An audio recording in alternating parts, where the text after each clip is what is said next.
This is the Collecting Real Estate Podcast. I'm your host, Stephen Purse, here with your co-host, Bill Hamill. I'm so much more comfortable collecting real estate than I am collecting other stuff.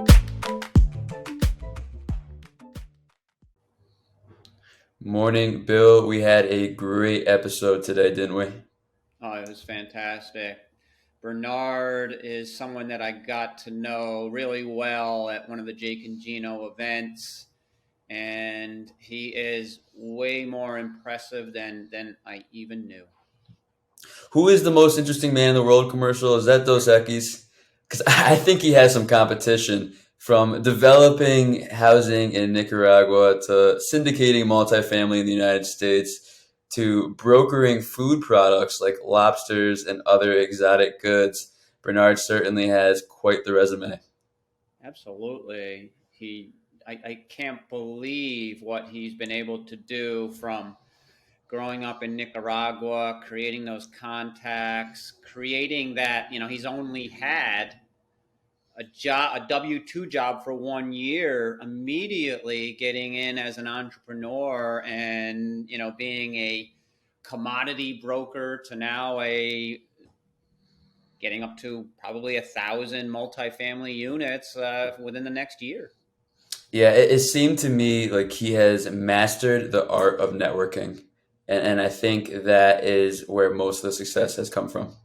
Yeah, I'm taking notes there because I think his style would be very similar to what I'm trying to do. It's not showing up at the chamber event with your suit and tie and doing something that you're uncomfortable with. It's just developing pure relationships, genuine relationships, just being yourself and staying in touch, and things just happen naturally. Absolutely. He said network your own way. And I think that's a great message. Just like you said, be genuine. Well, there's definitely a lot of tips and lessons in this episode and a lot of value for anyone listening. Absolutely.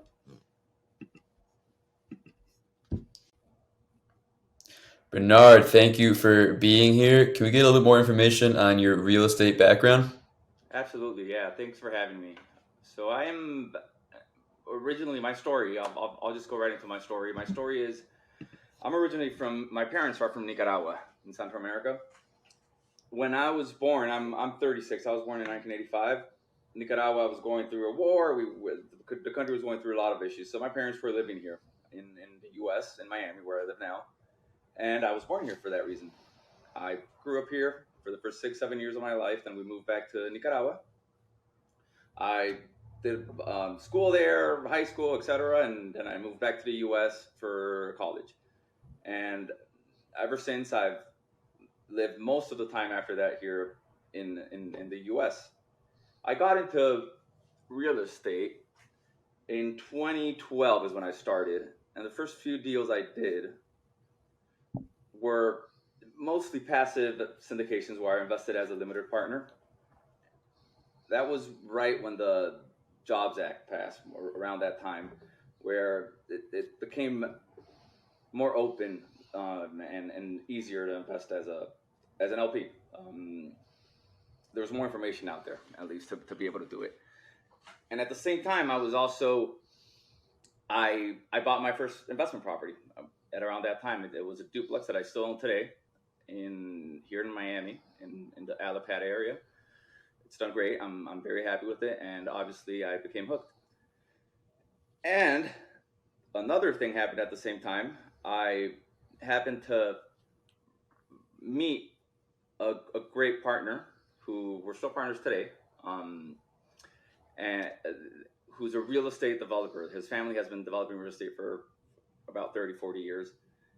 And he offered to partner up in real estate development in Nicaragua, which is where I'm from, right? So I know a lot of people. It's a small country.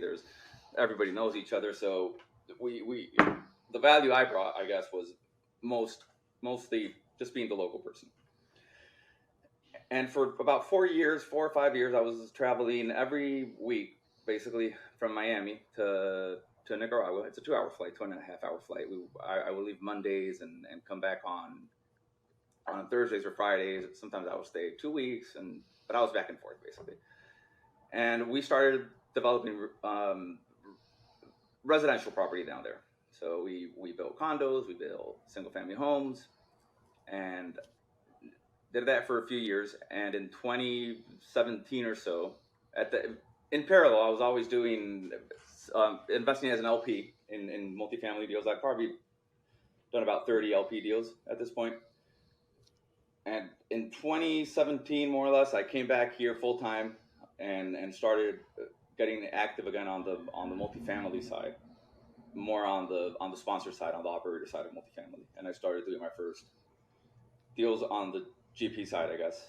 And now I'm here today, and I've done about 7 GP deals and about 30 LP deals, and have done some pretty substantial development, at least for the size of my country, for Nicaragua. They're pretty big development deals down there, home communities and condos and single family homes. And we're not doing development down there anymore, just because the economic climate and political climate of the country is not favorable. And yeah, that's where I'm today. It's amazing, Bernard. You have substantial amount of experience and built up a substantial portfolio in, I would say, a relatively short period of time.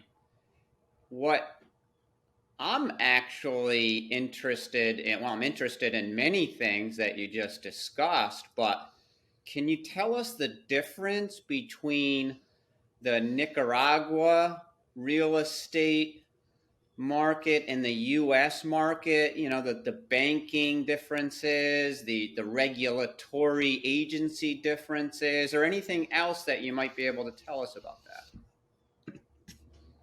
Yeah, that's a great question. There are many differences that people don't even realize how different it is. First of all, multifamily, the concept of multifamily real estate just doesn't exist down there. We don't, and even I would go as far as saying the concept of commercial real estate and the way it's seen here, it doesn't exist down there, and probably most of Latin America. We really don't see commercial real estate as it is an asset, but more of the tangibility of it. We don't really have the cash flow concept. We don't, cap rate doesn't exist. Properties aren't valued on cap rate. They're all valued based on comps. And then if it cash flows great, if it doesn't, well then it is what it is, right? But everything is bought based on comps. So if you're buying office, you're buying it based on comps. If you're buying retail, you're buying it based on comps. No cap rate. Lenders don't even, the appraisals aren't even going to look at that. It just doesn't exist. They'll finance you based on the business plan, I guess, more than on the valuation of the net operating income, let's call it. We just don't have that level of sophistication down there for that. So that's a big difference. And the lending environment rates are a lot higher. So if you for primary residence, if you go get a mortgage, which is an example most people can relate with, here in the U.S., right now you can get, I don't know, let's say 3 to 4%. That's more or less the going rate right here, and it's been around that level, or maybe a little bit higher, a little bit lower for some time. Over there, we're probably more at 8.5%, 9%, even 10% for a mortgage, and even higher sometimes. And the same applies for development and for commercial property. When you finance it, it's going to be a lot more expensive. So you're going to have, your cost of capital is going to be a lot higher, right? And that's part of the reason, I believe, or in my theory is that part of the reason we can't really have the commercial real estate concept is because of that. We're not going to have a spread. You're not going to really find a spread between a cap rate and the cost of capital. Right? If you're financing at 8, 9% a year, the reality is properties aren't 11, 12, 13% cap rate. that's not the reality once you really analyze your expense, and really look at the NOI. So the concept of commercial real estate is completely different. The lending environment is completely different. And the other thing that's very complicated is the permitting during development. It's Latin America. It's where there's a lot of corruption, obviously, and that just makes things more difficult. You don't have to give in to the corruption, but it can slow you down if you don't. We wouldn't give in, and that would slow us down a lot. And I would say and the systems in the cities they're not really well communicated. We're how would I put this? They don't have the technology to even to communicate between each other, the different institutions. Let's say the environmental branch, or not the branch, the environmental, we call it what's it called, the Marena down there, which is they're the environmental agency, and they don't communicate well with the city or with the federal government, so everything it's so challenging to get things done, to put it short. It sounds like you're explaining a few challenges from the red tape that takes time, to not having buildings based on NOI, so you can't refinance these, and then the cost of lending. Given all of these challenges, were you able to run a successful business down there, or was it too much, and that's why you had to cancel the operations down there? No, we did have success, and our developments weren't multifamily, at least not a commercial property multifamily kind of thing that we were trying to sell that way. We would sell condos and single family homes. So that was there is money to be made in that space. So yeah, it's more a speculative environment, and just because you of course you start developing today, right? But you may sell in 3 years, and you don't know where the market's going to be in 3 years. Our last development, we got, I would say we got lucky. We had a pretty bad social unrest environment back in 2018, May of 2018, and from one day to the other, the country just completely changed. Like the whole environment changed. It's like we kind of like how when COVID hit here, and from one day to the other, everything closed down, right? Well, that happened to us, but it was more of a social unrest kind of thing, and banks stopped lending, so our buyers couldn't get financing. We couldn't get financing. Prices plunged, but we got lucky because we were between two transactions. We were finishing off our development project and we were starting the other one. We were under contract to buy our next land, because we would do the ground up. We would buy raw land, do the land development, and then do the vertical development of the properties. We got very lucky with the timing, because we were actually under contract to buy the next land. We hadn't closed.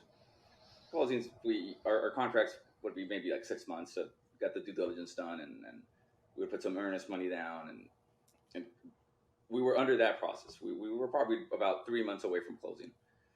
We lost our deposit, which was, if I remember correctly, it must have been $10K.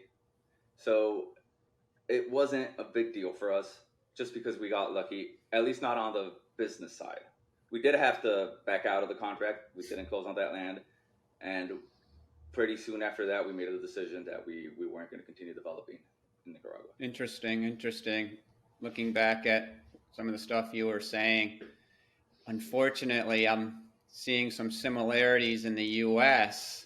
I've been here my entire life, but things that pop into my head as far as that corruption, I'm sure it's not at the same level, but the pay to play certainly exists in the U.S. the social unrest, which I Yeah. had never seen ever in my life. We saw that in probably over 50 cities throughout COVID for a whole nother reason, which we can choose to get into or not get into. And just that overall corruption, whether it be working with a building department or politicians or any of that, I shake my head on a daily basis, and you saw that in Nicaragua, and I don't know if you witness some of that here. Can you comment on that? I've had some experiences here that are not something I would consider not fair. I guess is the what would be the way to put it. I've had some development work in South Florida, in Miami, where I live, and we've had experiences here where we have certain rights or I guess our zoning in certain areas has been by right. You know what I mean? So you have certain zoning allows you to build certain things by right, not by variance, not by it's simply by right. And we've been blocked on doing a few things that we have right on just because the neighborhood opposed it, right? And yeah, we can probably fight it for 3, 4, 5 years, and we'll eventually win. But it becomes at one point it became a political thing because we're sitting at the commission, right? And where the city commissioners are all in a way or another elected or they're politicians, and they're going to take the voter side, right? Not the legal side, and the support. So the people that come out to these commissions are typically the opposers, right? The support is not going to go out unless you do some marketing, you do some campaign to get the support to get the support to go support you and go out there. And even so, on our last experience was during COVID. Most of the city was still kind of shut down. At least the offices from the city were shut down. So it became even easier for the opposers to, I guess, protest our plan, because all they had to do was call in. They didn't even have to show up, because now they had the option. Because now we since they whatever safety or whatever reason now everybody had the option to just call in, pre-record a message, and that was their public statement. Right, so it was very easy for them. They didn't have to show up, and at one point, we won, and we're like, okay, finally, this is fair. We won. We're ready to go. And then the next day, we received a call from the city, and so there's 3 postings that they do when something like this happens. Right, one is that they send letters to the neighbors. The other is that they post some sort of thing in the newspaper advising, right, that there's an appeal going on, and you have to come to this, whoever wants to come from the public can come. And the third posting is at the property. They put a sign up saying we're going to have a hearing this day, and whoever wants to come, right, just notifying the public. So out of the 3, after we had one, out of the 3 postings, one of them had the wrong date. It was off by 1 day. So we received the call after we had one at the hearing, after they had voted in our favor. If I remember correctly, it was unanimous in our favor too. So they had voted in our favor. We received a call the next day, and they say, so one of the postings is off by a day, so the hearing is voided. We have to rehear it. We had incurred attorney fees. We had time. All the different things, right? And I started wondering, maybe they did that on purpose, right? I'm not going to say they did, but I started wondering, maybe they did that on purpose, because that was, that's kind of like their plan B. in case they lose, right? And now they can go back into the hearing. So we had to go back to the hearing. The notification period effectively became 45 days instead of 15 days, because now we have a month extension, right, for the next hearing. And that's where the campaign against our project started. That's where they really had the time to build it up and say, hey, these guys won. We have to go make a difference and really fight for our community and stop them. And now we have the chance. We have a second chance. Look at what a beautiful story, right? There's a local journal here that started publishing all these type of stuff. And yeah, and that happened, and that was very discouraging. It was bad, disappointing. Nicaragua is a lot worse. Really? I'm sitting here Yes. thinking, I'm like, okay, is Miami, Florida detached from this country based on what you just described? And I have to mention, what we witnessed in Miami. I believe that building that literally, a whole wing collapsed and killed a bunch of people. And the reason that was even built was because, you had attorneys lobbying, to get an additional floor on that structure, which caused it to be unsafe. So I continue. Wow. So I'm a very optimistic guy. So I really feel like we have to move on from this shaking my head type Yes. chapter. And knowing that you are in Miami, is Miami a market you're focusing on, or are you focusing in different areas of the country? I'm not focusing in Miami. I'm focusing in different areas of the country. It's Miami is a good place to be in for multifamily, believe it or not, just because it's not my market, not my place where I like to buy properties. It's harder, I guess, to find a cash flowing property, or at least the type of properties that I look for. But the good part about being in Miami is there's a lot of money here, a lot of willing investors and people eager to invest. And I've been able to. I guess I'm in a good position to use that in my favor and use that value and bring these investments from across the country to my network here in Miami and offer them the opportunity. Most of the people, or a lot of the people down here in Miami, many are from Latin America originally, right? And we speak Spanish down here. We think that the U.S. is Miami and that's it, and maybe New York or New York City, or and that's it. I'm investing. Lately, I've been focusing on Oklahoma City, and people in Miami they probably don't even know where it is. They couldn't point that out on a map. They have no idea what it looks like. They would never go there.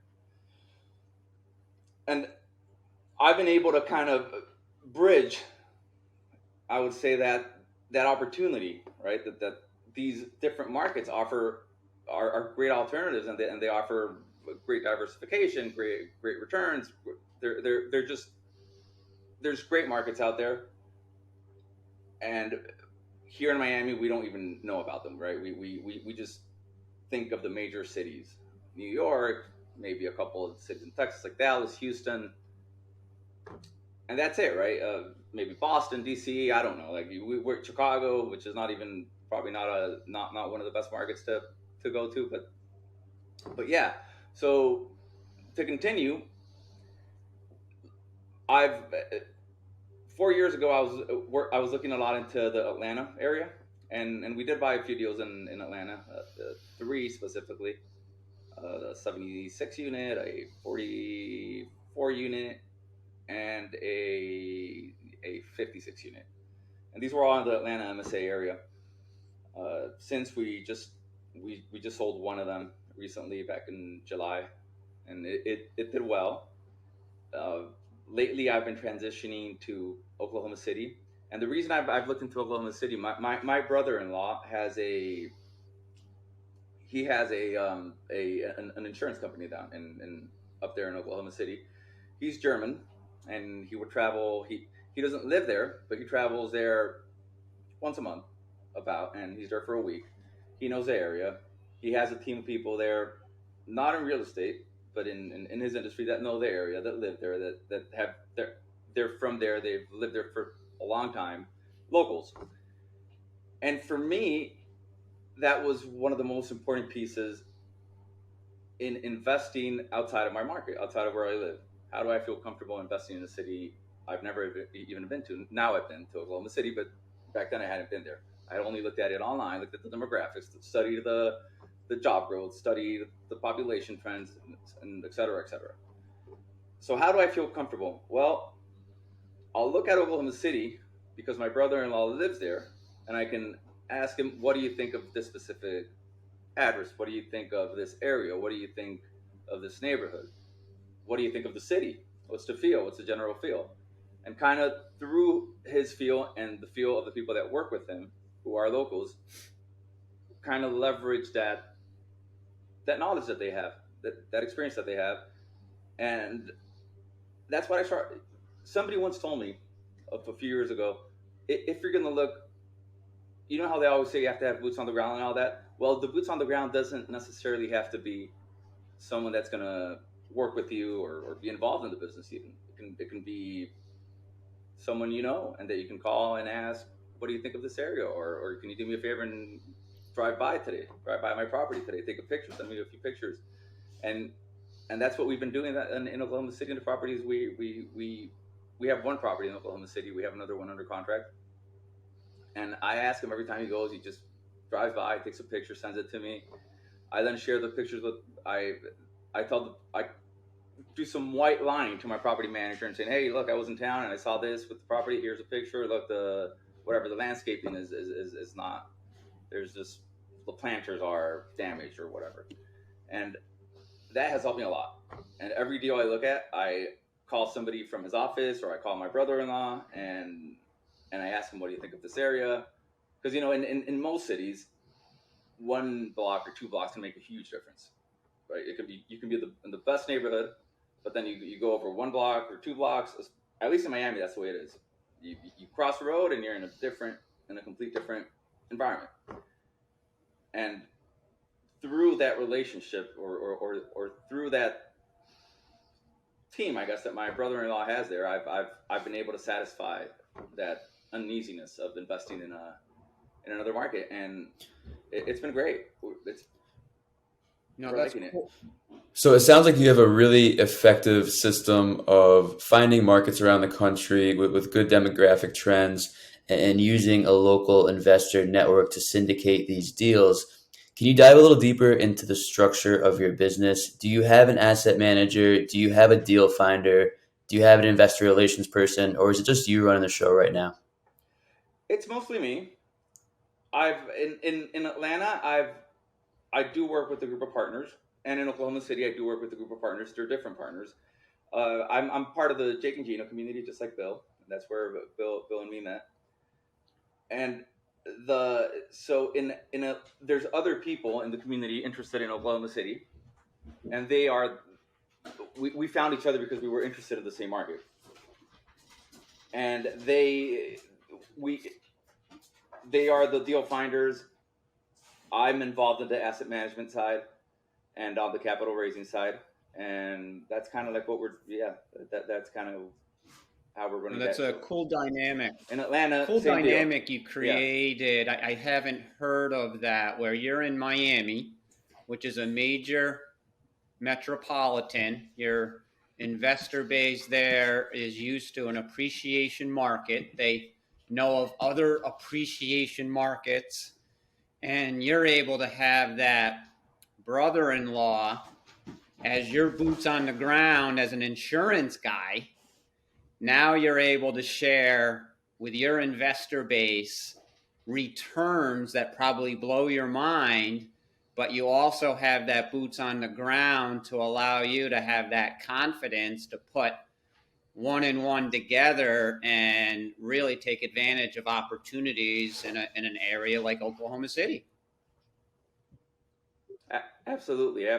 And going back to the systems question, I should probably, this has happened very organically in a way, right? It's just been more, I've been winging it. I mean, I have to be honest.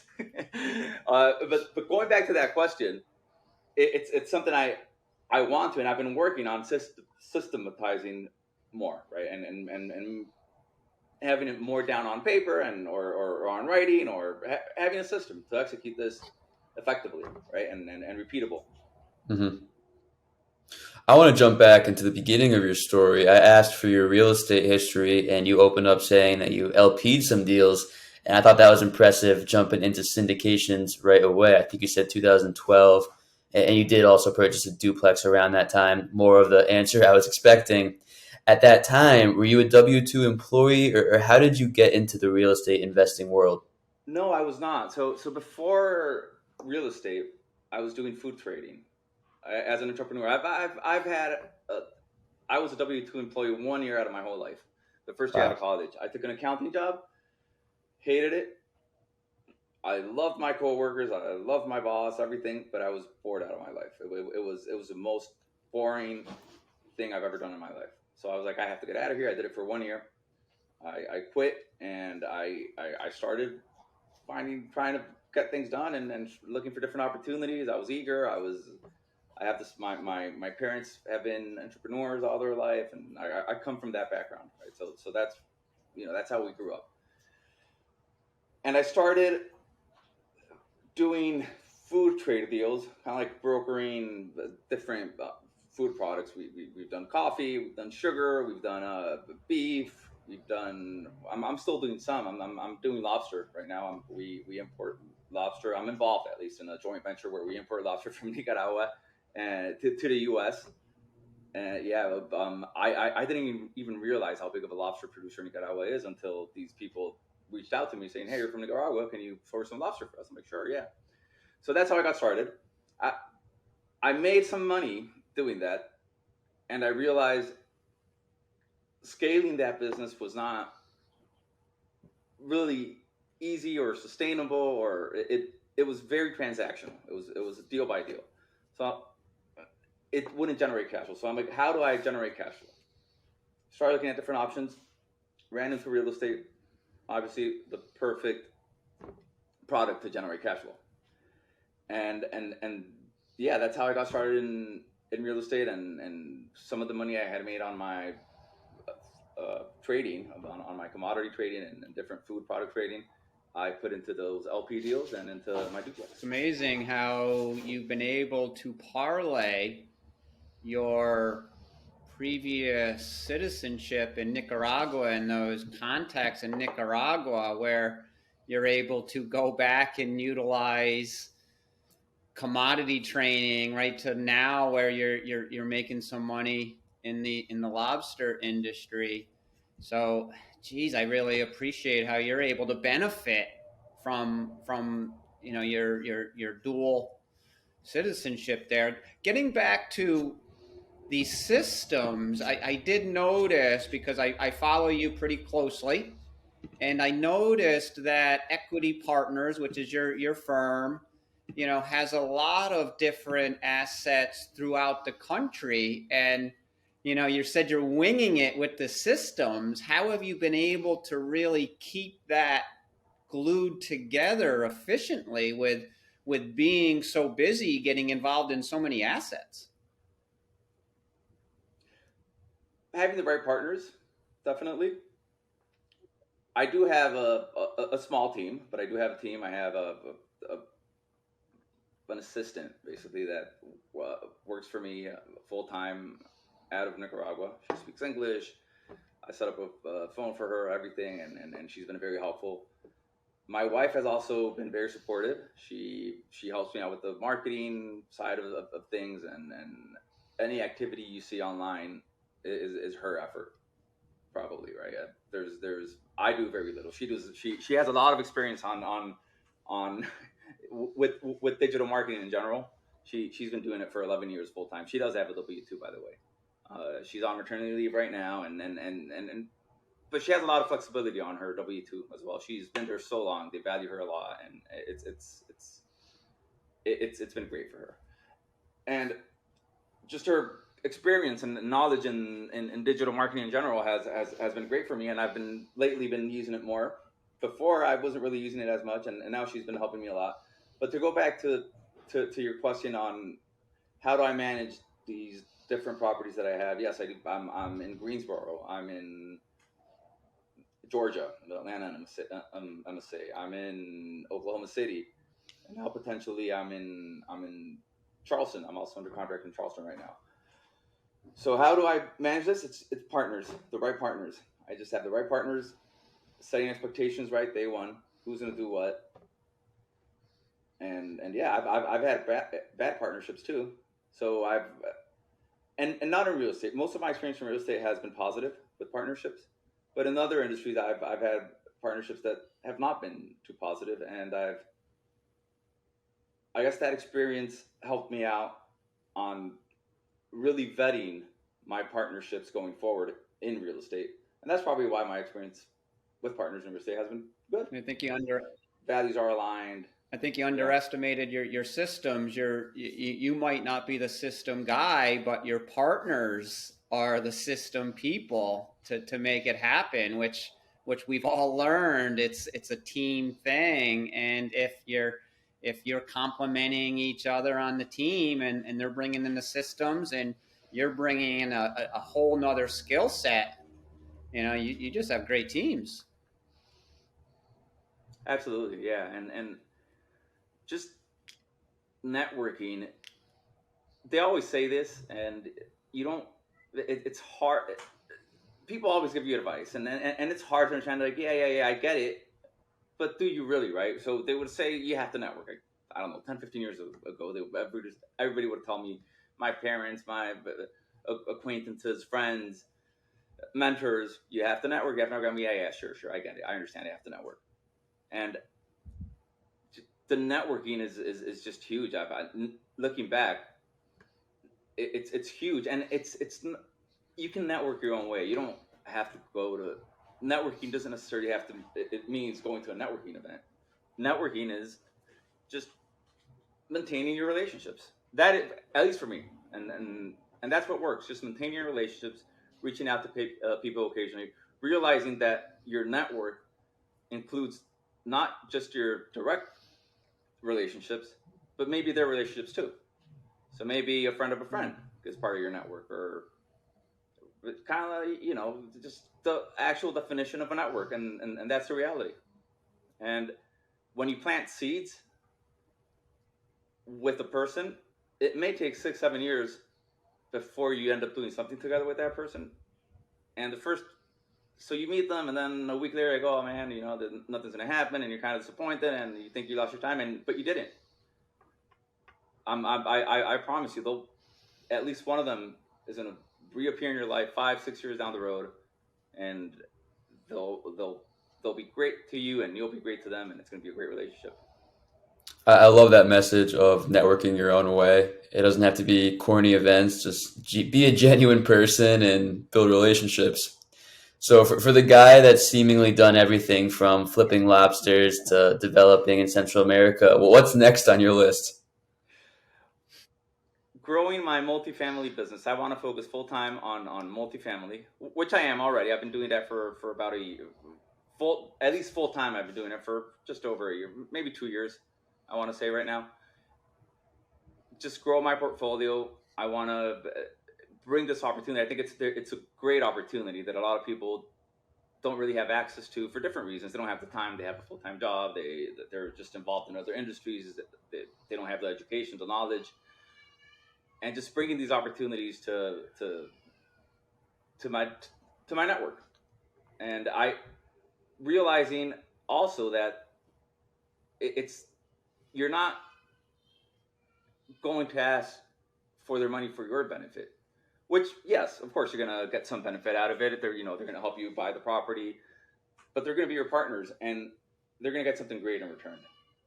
And which is diversification, access to real estate, cash flow, and access to different markets, just geographic diversification, all the benefits we all know about real estate. And it's bringing that benefit to to people is what's next, and realizing that they're actually going to benefit. That this is not a sales pitch. This is not, hey, I want to sell something and make some money. No, it's really a partnership. Even if they're passive, they're really your partners, and they're gonna get great things out of it. You're gonna get great things out of it. It's win-win. So it's yeah. So what's next? Continue looking at deals. Continue buying properties, and systemizing my business, especially after this podcast. I'm more encouraged to systemize. It's something it's been on my mind for some time to systemize it more. I mean, there are some systems already, right? Even if you don't realize it, you always have systems, and I do have some systems that I realize. But the systemizing my business is definitely next, and growing my portfolio. That's great. Do you? I'm also the other thing. I forgot to mention. I'm focusing a lot in bringing this opportunity to Latin American investors. We haven't started yet, but it's something in the work where it's a lot of work because we have to, as I was saying, the commercial real estate concept doesn't really exist. So if it's challenging here in the U.S. to educate the investors, it's probably more challenging. There's a language barrier. There's a bunch of barriers, right? And taking that opportunity down to that part of the world is what's next. And I think it's great. And I've done a lot of research and study into the difference of investing in Latin America or the U.S. and from a risk-adjusted return point of view.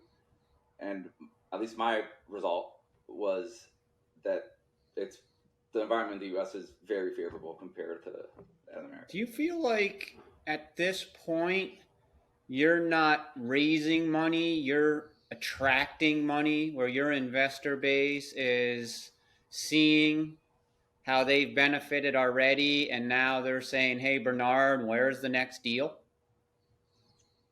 Absolutely. I probably get at least, I mean, on average, not at least, but on average, I probably get one call a day. Somebody asking, hey, how do I get in, and how does this work, and someone showing interest.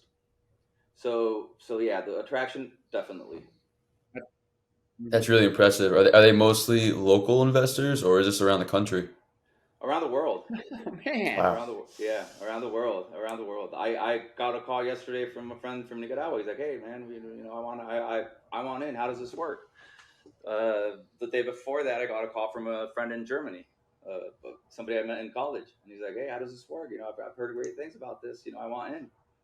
You really are Mr. Worldwide down in Miami. Well, it's one of the benefits of being here too is in Miami. It's a global city. People come here from all over the world. So people I haven't seen in a while, they usually tend to come here at some point, and we reconnect, and we kind of Great stuff. That's amazing. I'm more and more impressed after this discussion. I've watched you, see what you've done, and I only knew a fraction. So now that this is a great story, Bernard. Yeah, thank you. Do you have a favorite property in this country, a favorite state that you like to invest in? Give us a story about a specific property. It's starting to be Oklahoma City, definitely, or Oklahoma as a state. So probably Tulsa and Oklahoma City. That's starting to be my favorite area in the country to invest in. I only have one property there. It's a smaller property. It's a 29 unit, but it's great. Today it's my favorite, right? Because it's the last one. It's a recent one. It's kind of like you guys. It's fresh and it's we're in the funner phase of the cycle, I guess, in that property, which is when you take over and you buy it, and all that stuff is exciting. It's a 29 unit. It's a historic building. It was built in the 30s, but it's in a great location. It's in the Mesta Park. It's in Mesta Park. That's what the name of the area is. So Mesta Park is high-end neighborhood. So 2 blocks away from our property, there's uh, $2-3 million houses. It's a great neighborhood, and we're right on a street that's really up and coming, and it's kind of like it's becoming the hip area of the city. There's restaurants, there's life, there's walkability, and I haven't really had that before. Most of my properties are more into suburbs, more of a workforce housing kind of thing.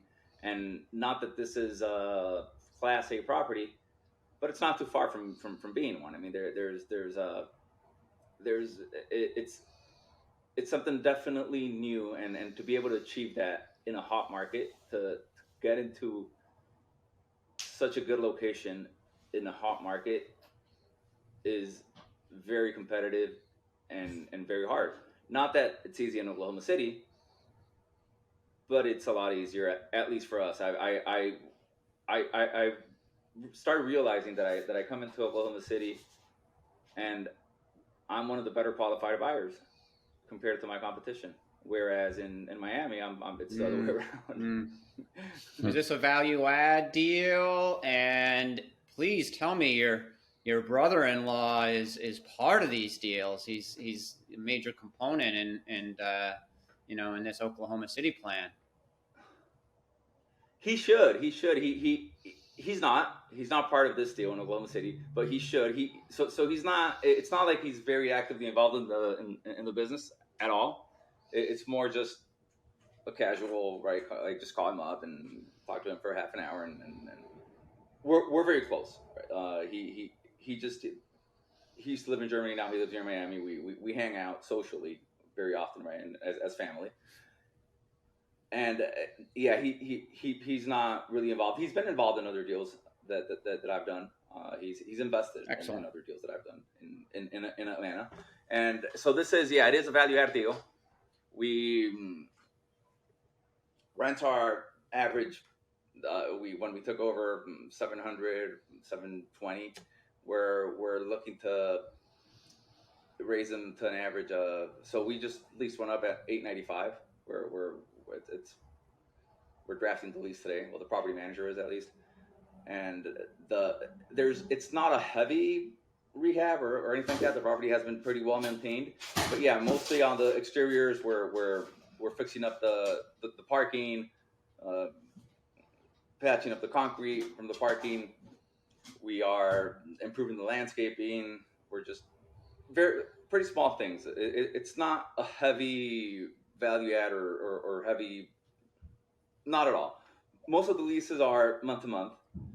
The previous owner is somebody that was very appreciated in the community and known. He passed away, unfortunately, in February of this year. The guy got COVID and he didn't make it. So it was a sad story. We had built a relationship before that already, and we weren't under contract before that. But then his kids had no interest in staying in the business. So, and they were very easy to deal with on the transaction, and it was a smooth closing. But yeah, so the turns aren't. One of the things that the property has right now is every unit has different appliances, different flooring, different carpets, whatever, different doors. So we're trying to, our plan at least is to make them all the same as time passes, right? We're not going to kick all the tenants out and start doing that, and it wouldn't make sense to do that at this point. But going forward, every turn we make, our plan is to make the units as identical as possible, to be, and all this is going to help out with future leasing, for example, like stuff like we can, if a property is, if a unit is occupied, how do we show pictures of the unit when we're marketing and we know that the tenant is leaving? Well, if they all look the same, we take pictures, we have pictures, right, of a model unit, and we just reuse the pictures and reuse them, and that's it. So that's the type of stuff we're looking to do with this property. improve it a little, improve the kitchens a little bit higher end. Right now they have some older appliances, so we're gonna bring in stainless steel appliances and stuff like that. Just small stuff like that where we think the location and the historic component of the building will help a lot to drive the rents where we want to drive them and where we think that they can be and should Sounds be. like a perfect system.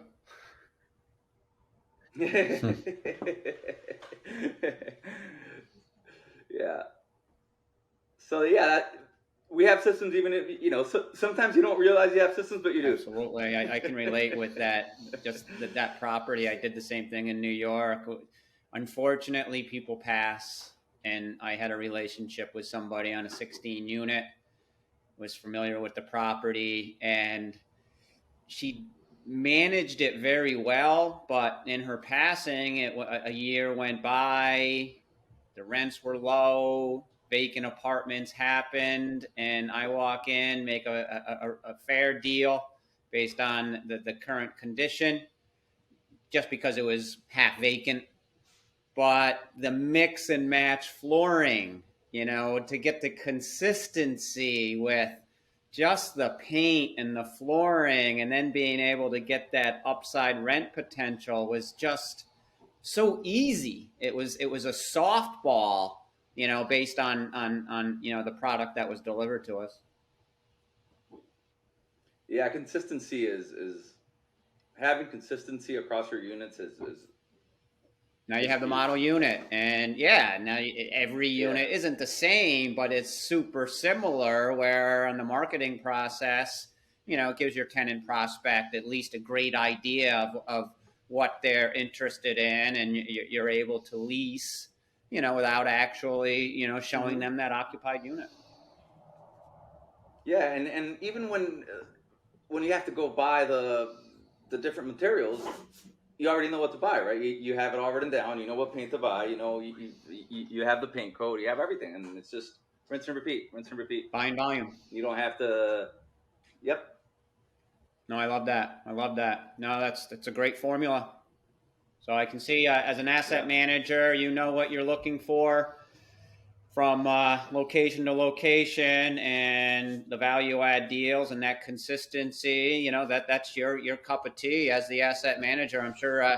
Without getting too much into it, we're really getting into a lot of time here, but I'm sure your asset managing ability, managing those property managers, you're able to tell them your vision, and they deliver accordingly.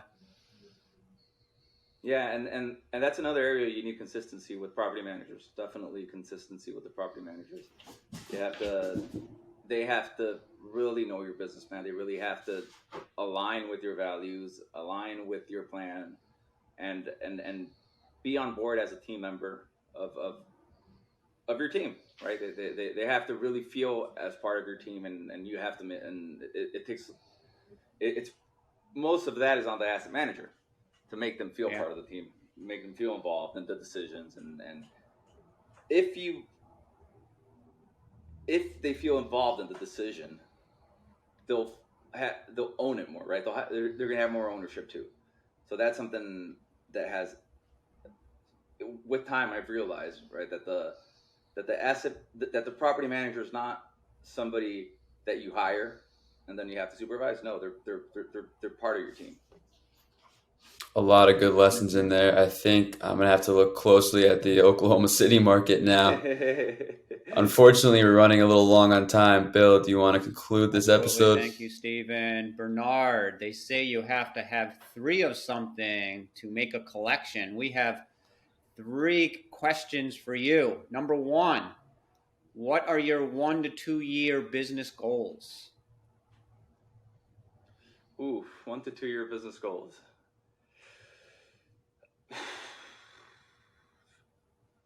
One of them is focus on multifamily and don't get distracted. That's definitely one of my goals. Big picture goals. Focus, don't get distracted. There's a lot of temptation on different opportunities.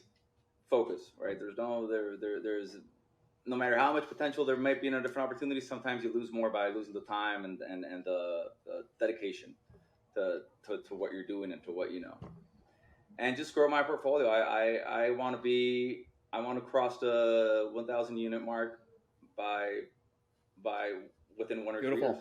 Number 2, 1 to 2 year personal goals. 1 to 2 year personal goal: be more with my family. I've been working a lot, and I have a 2.5 going on 3-year-old and a 2.5-month-old, and just be more present with them and just be there for them and be there for my wife and be present. Boy, is that the most important thing. I love that. Number 3, what can Steve and I or the listeners do for you, and how do we get in touch with you? So to get it, just you can call me. My number, I'll give you my cell phone, 202-641-4147, or email me. My email is bpierson, BPIERSON, at Equiti Partners, and Equiti is EQUITI, it's with an I at the end, Partners, PARTNERS, I hope I got that spelling right, .com. So bpierson at equitipartners.com. I'm also on I'm on LinkedIn, I'm on Facebook. You can send me a message there. And what you can do for me is just reach out. That, I love connecting with people. That's something, this is so fun, exciting, valuable, and getting to know more people, growing my network, growing your network is awesome for me. I love it. No, I will be reaching out for sure. I know that we spent, a few hours together at that last networking event, but I need to give you a phone call, do it that way, stay in touch. So if the listeners found value in this episode, I don't know how you can't. Please subscribe, give us a 5-star review. Thanks once again, Bernard. Your story is amazing. Your body of work is great, and we can't wait to, see your progress going forward. Yeah, no, thank you, Bill and Steve, for having me on here and giving me the opportunity to share my story. This is awesome. I love it. Thanks, Bernard.